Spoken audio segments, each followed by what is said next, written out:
Nungguin tenda sampai malam, disamperin monyet penghuni hutan sampai mendirikan tenda malam-malam kehujanan bersama si Eis. Jeng jeng jeng jeng jeng jeng jeng jeng jeng jeng jeng jeng jeng jeng jeng. Halo kawan-kawan Huren, teman lagi Huren dalam beraktivitas mengunjung-unjung dan menggiwing-giwing si Eis dimanapun Huren berada. Di video kali ini Huren dan si Eis dan juga indungnya si Eis dan juga beberapa teman indungnya si Eis mau melaksanakan perkemahan di tengah hutan belantara. Ini adalah kemah pertama si Eis, tujuannya untuk menenangkan pikiran si Eis yang sebulan ini sibuk bekerja bagaikan kuda. Ini lokasinya ada di lembah pasir subur yang tidak jauh dari rumah Huren berada. Karena seminggu ini si Eis tidak ada cicing dan sangat multitalentan sekali dalam beraktivitas, maka si Eis harus dibawa dulu refreshing supaya otaknya tidak stres. Tugas Huren di sini adalah sebagai asisten pribadinya si Eis untuk membawakan barang-barang si Eis yang lumayan banyak sekali supaya si Eis tidak kedinginan pada saat malam nanti. Naik ke ojak, Nunung, Eki si Eli, Riki, Adnan, ku Ihat, Ijah, Ajak, Oon, Ece, Mara. Ada monyet. Sepanjang perjalanan ini sungguh sangat indah sekali pemandangannya. Di tengah-tengah perjalanan yang cukup menegangkan ini, tiba-tiba Huren suka teringat berbagai macam cicilan yang belum terbayarkan. Mungkin seperti itu ya pikiran orang dewasa kalau sedang berlibur dimanapun dan kapanpun. Berbeda lagi dengan si Eis yang selalu gembira dan tidak ada cicing dimanapun dia berada. Karena kalian sendiri juga udah tahu lah ya, karena batas si Eis itu tidak pernah habis. Apalagi sekarang si Eis punya temennya untuk selalu berkeliaran kemanapun dia berada. Karena ada beberapa teman Huren yang belum datang dan kebetulan tendanya ada di teman Huren. Akhirnya Huren dan si Eis menunggu lama sekali karena tendanya belum datang-datang sampai cuaca mau gelap. Karena ini tempatnya begitu luas sekali, maka si Eis dan temannya itu sangat tidak ada cicing sekali dan selalu berlari-lari ke sana kemari karena ini luas sekali tempatnya. Udahlah, ini ajak senam dulu si Eis dan juga temannya. Karena tendanya belum datang, Huren sholat dulu, bikin hammock dulu sama bikin seblak. Kalian udah tahu belum, penelitian mengatakan bahwa kita itu harus datang ke tempat baru minimal 1 tahun sekali. Tengah-tengah kesibukan tiba-tiba ada penghuni asri yang datang yang mau mencuri barang-barang Huren. Oh, ini adalah monyet yang ngikutin tadi yang tidak tahu diri. Memang ya, yang tidak tahu diri itu adalah monyet seperti orang yang ditagih hutangnya malah kabur. Monyet, jangan kabur, bayar dulu hutangnya. Mudah-mudahan Huren tidak seperti itu ya. Karena durasinya tidak cukup, maka Huren lanjut di part 2 ya. Jangan kemana-mana karena nanti malam-malam kehujanan baru mendirikan tenda bersama si Eis.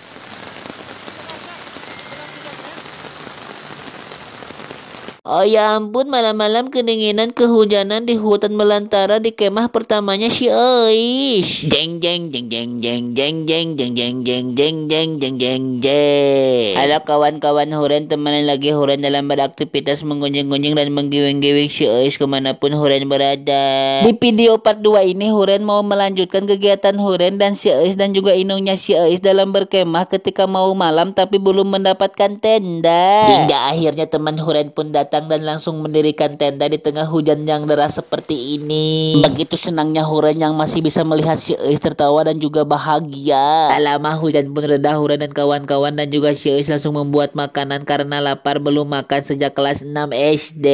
Seperti biasalah batas si Eis akan lobet ketika jam 12 malam. Jadi untuk saat ini si Eis masih sibuk dengan aktivitasnya sebagai anak yang multitalentan hingga akhirnya dia akan tidur dengan sendirinya.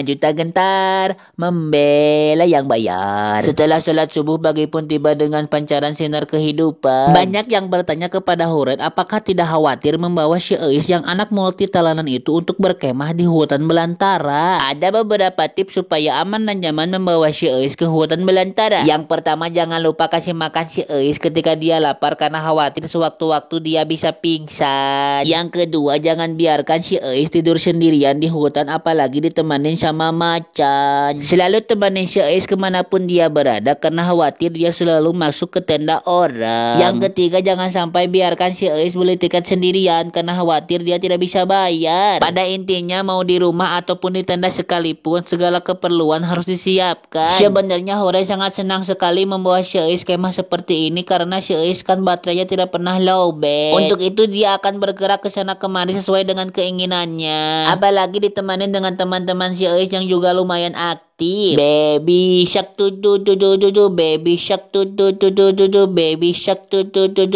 baby shark. Oke, baiklah, beberapa senam sudah terselesaikan. Karena videonya masih lama, mari kita lanjut ke part 3 ya. Tuhiye mujhe ko bata de Jahu meyana. Jangan kemana-mana karena nanti ada keseruan Huren dan juga Syais yang multi talentan ini. Si waktunya pulang nungguin Syais makan sampai Syais tidak mau pulang di perkemahan. Jeng jeng jeng jeng jeng jeng jeng jeng jeng jeng jeng jeng jeng jeng jeng. Halo kawan-kawan, Huren masih bersama Huren dan Syais dan juga indungnya Syais dan juga beberapa teman indungnya Syais dalam acara perkemahan yang insya Allah tidak ditemenin sama macan. Pada kesempatan kali ini Huren dan Syais bersiap-siap untuk pulang karena kontrak kita sudah habis 1 hari 1 malam. Oh, pagi ini udah senam, udah mandi, udah gosok gigi sampai siap-siap untuk sarapan. Apakah kalian tahu Syais itu suka sekali dengan berbagai macam ikan? Oleh sebab itu ketika melihat berbagai macam teri dan juga perasinan, Syais sebutnya itu adalah ikan. Dan kalian bisa lihat Syais sangat senang sekali ketika dikasih asin pedas dan juga liwet yang muruluk ini. Walaupun nasi liwetnya ini muruluk, tapi ini sangat enak sekali karena dimakan di hutan belantara. Dan sekarang saatnya menghabiskan waktu keliling-keliling karitu kadia dan berpikir bagaimana caranya bisa mendapatkan uang 1 miliar. Kenapa sangat sulit sekali mendapatkan uang 1 miliar? Itu karena kita tidak punya berbagai macam surat. Surat tanah, surat rumah, surat sertifikat sawah, apalagi warisan. Apalah daya, kita itu harus tetap bersyukur karena kita itu perintis bukan pewaris. Begitulah pepatah Jepang mengatakan. Maju tak gentar, membela yang bayar. Mencuci piring di hutan itu sangat enak sekali karena airnya mengalir langsung dari gunung. Ini saatnya Huren bersantai dan berbincang-bincang ria karena kebetulan Syaisnya lagi tidur. Pada Sony, kita nih Sony aja kelak ketibe. Tak lama kemudian Syais pun bangun karena dia takut ditinggalin sama Huren sendirian di hutan. Setelah itu liburan pun selesai dan kita bersiap-siap untuk bergegas pulang. Syais makan dulu ya biar ada tenaga untuk pulang dan Huren menunggunya sampai selesai. Sudah tahu dong nanti setelah pulang kita gimana, banyak sekali cucian yang harus diselesaikan. Dan Huren juga harus menunggu beberapa bulan lagi untuk mengumpulkan uang supaya bisa berlibur seperti ini lagi. Walau bagaimanapun dan kondisi seperti apapun dan hutang sebanyak apapun, kita benar-benar harus tetap bisa berlibur ya. Karena liburan itu adalah hak segala bangsa. Oleh sebab itu maka perliburan jangan sampai dihapuskan. Jangan sampai pekerjaan kita mengganggu kepada ulin alias liburan. Ake meri dunia me bapas na jana, syahra dikimahe to mere karana. Aduh, ternyata suara Huren begitu merdu sekali ya. Apakah kalian tahu Syais itu benar-benar anak yang sangat tidak daya kicing dan sangat multi talentan sekali. Coba kalian bayangkan dari kemarin naik gunung sampai sekarang pulang turun gunung, Syais itu tidak pernah digendong. Dia tidak mau kalau dipegang tangan dan digendong dan dia mau jalan sendirian. Ya udahlah, kalau memang inginnya seperti itu, Huren sangat senang sekali karena Huren juga ripuh dengan barang bawaan yang Huren bawa. Singkatnya cerita jeng gancang anu nyerita kenana jadi wassalam.